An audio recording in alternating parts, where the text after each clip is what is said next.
So apparently, Sabrina Morrissey don't like that Wendy been speaking out.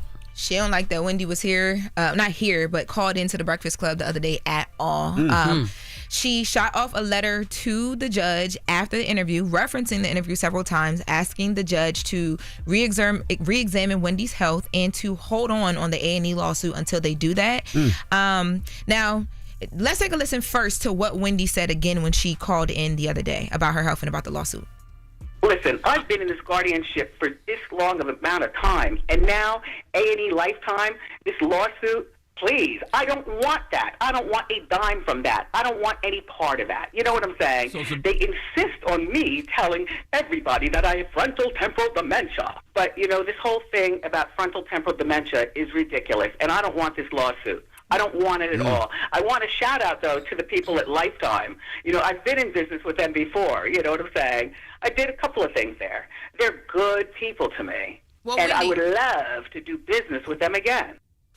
Okay. So that was what she had to say about that. But in the letter, they're basically like, we only filed this lawsuit because Wendy needs to recoup money from just different things she's been through while she's been in a conservatorship, and also to help pay for her health care.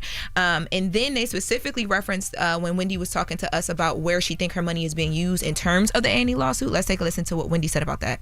My guardian person is represented by this expensive law firm, right? But it's my money. It's my money that my guardian is using for regarding this lawsuit. Yes. And my money is slowly, I guess, dwindling away. I have no idea. You know what I'm saying? My wallet is depleted with a few dollars. You understand? Well, and I've been in this situation for over 3 years. Yeah, so they basically say, okay, we know she's basically saying that all her money is being spent toward attorneys or whatever, but Robbie Kaplan, who is the attorney for Sabrina Morrissey, who is the guardian, says that her firm has not even been paid yet and will not receive a penny unless they're successful in the A&E lawsuit. And when the A&E lawsuit, if it is won and the money comes out, Sabrina will not receive any money from that lawsuit at all. I don't believe that to be true, because all guardians get a fee for the amount of money they handle for their ward. I'm just saying what their letter states is that, yeah. And then but it makes sense why they're trying to do that, because they're trying to sue A&E, and Wendy's saying I don't want to sue A&E. It's like, well, it seems like they're going against what she wants. Yeah. Well, because Wendy blew up the lawsuit. That's like right. The lawsuit is based on Wendy having frontal temporal dementia. So if Wendy is saying, no, that's not the case, I don't have frontal temporal dementia, and then that blows up the whole lawsuit. But it's easy to find that out. Exactly. So furthermore, on her health, what they're saying is, look, we know what she's saying. We don't want this to look like we're not doing what's in her best interest. So, Judge, we want you to go back in and do another health evaluation. And they finally told us how this evaluation supposedly happened in the beginning. They said that Wendy was examined by Will Cornell Medical Center, who diagnosed her with frontal temporal dementia and progressive aphasia. I don't know if I'm saying that right. And then a judge made his own determination as well. So they're saying, can y'all do that again? And depending on what the results of this is, like if the results say she doesn't have it and she can make her own decisions, we won't go forward with the lawsuit. We'll back off. But if it does say otherwise, then that's up to the court to decide what happens from there. So that's what they're claiming as far as that. Okay. All right. Yeah.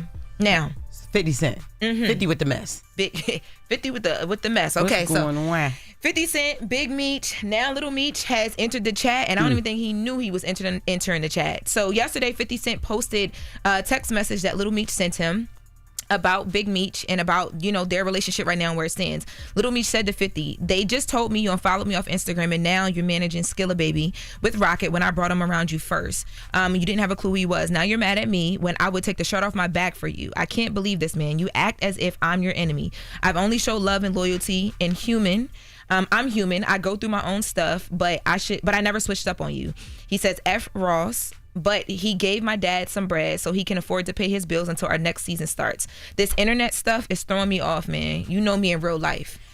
I ain't gonna hold you. That he came out like it was solid. It was like, you know what I mean? All right, cool. I'm in a way. I ain't really got nothing to do with this beef with my father. I get it. I know 50 is like, look, it's your father. You your father kid. That's on you. But this, I don't know. I kind of feel bad.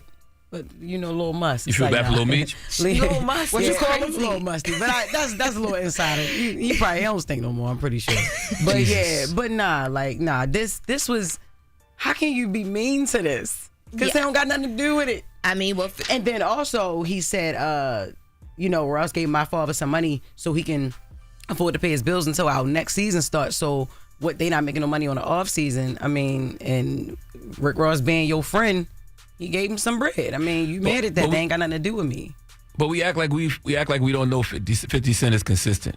Like 50 Very. Cent, if you stand next to his op, he not rocking with you. And it's just that simple. So I guess if he not rocking with Meech, he not gonna rock with Lil Meech's son. yeah. And And it's been with this way from the beginning of time. Like ain't nobody He's that never 50 had problems with. changed. He's been like this. Like it's not a surprise anymore. people always surprised though when he do what 50 do, because people online arguing right now whether he's right, whether he's wrong. But 50 ain't and consistently doesn't care. He's still posting. I'm not surprised. I just feel bad for Yeah. Lil Meech. You know what I mean? Like I hear just you. a little bit. It's I like feel he's the bad kid for in him. the Because he situation. even said F Ross, but he gave my dad some bread. They ain't got, you know what I mean? So he's still. Well, I he's don't been trolling. Like 50 been trolling Lil Meech now. He posted this screenshot. It says Lil Meech is going to be on Love and Hip Hop Atlanta, and 50 captioned it and it said, "Well, I'll give Mona Scott a call for him later on today." Oh my gosh. And then 50 posted this video making fun of this situation as well too. Let's take a listen. I got Stockholm syndrome. Do 20 motherfucking years in the joint, come home, run in the picture, run up under the CO. Got Stockholm syndrome. He like, yeah. Do 20 years in the joint, he come home, run up under the CO. Yeah. Had people go laughing at him all crazy and all that. Yeah. Stockholm Meech. Yeah, you just do 20 years in jail, you come home, run up under the CO. After everything is dead for your mom. Damn. And I think that's a big part of it too. People feel like, 50 did a lot for Meech. Like Meech talked about playing for the acting classes, setting him up, just making sure that he was set up so that he could take care of the family and I guess help his dad. But okay, was Rick Ross and Big Meech friends back in the day? Like, weren't they always friends? there's been an argument around that for a while. I don't think so. But I will say this, with 50, and if you know 50 or you've been around 50, everything is loyalty with Fifth, right? If he's loyal, if you're loyal to him, he's loyal to you. And like me said, he'll take the shirt off his back for Fifth. Fifth will take the shirt off his back for you. And he's helped Because so he's a many cancer. people. And he'll help so many people in the industry that he never talks about. He's gave so many people money behind the scenes. So when people switch sides like that, there is no off with him. Like Yeah. that's He's what I a try to tell people. cancer. There is no. I was just joking. There is no off with that Yeah. man. That man, if you have a problem with him, it is what it is. He's gonna take it to the grave. Literally Yeah. cancer like me, okay? That's how we are. No, you're a clown. That's what that is. But thank you, Lauren. You're welcome. And one more time, go ahead. No, I was gonna say 50 is consistent. Yeah. Like it, love it, hate it. You know who he is. You know how he is. Yeah. If you don't like it, unfollow him. That's it. And one more time, just wanted to send again a rest in peace to Irv Gotti. I did want to mention Fat Joe also posted and just talked about how Irv Gotti changed his life and everything that he's done for hip hop. So as we close out today, just want to do that one more Yeah. See, time. rest in peace, Irv Gotti. But now 50 mad at Lauren because Lauren did a segue from 50 into And Irv they're going to Gotti. go right to Just Irv. please 50 at me because I could just bring the followers my way. Go ahead. Please don't bring no attention She to ready that. to she ready to marry 50. She about to fight everybody up here for 50 Crash Cent. out She for about to 50. crash out for Fifth. So Girl. Who? Lauren. Lauren like everybody.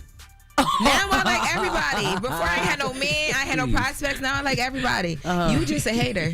That's what it is. I will say this. I can't wait till I can get my man on you. That's the one I feel bad about before we get into the mix is Fat Joe because he was up here and he was saying that he was trying to mend Yes. the situation with Oh, Irv wow. and Irv wouldn't take his call. So I know he was trying to But we don't know to if mend they- that, and we I don't hope know. that they finally did Yeah, mend they that. I might hope that have. they did. Because there's been Yeah. reports that people did come to say their goodbye. So hopefully, I hope they got that moment in. Yeah. All right. Well, that is Jess with the mess. Let's get to the mix. Let's play some joints that Irv produced or Irv was behind. Everything from Mike Geronimo to DMX to Ashanti to Lloyd to Fat Joe. I said to Ja Rule, of course. This man got hits. I didn't even know that he did. That's Yeah. crazy. That's how it always is. So we're gonna get some of them on this morning. It's the Breakfast Club. Good morning. Wake that ass up. Early in the morning. The Breakfast Club.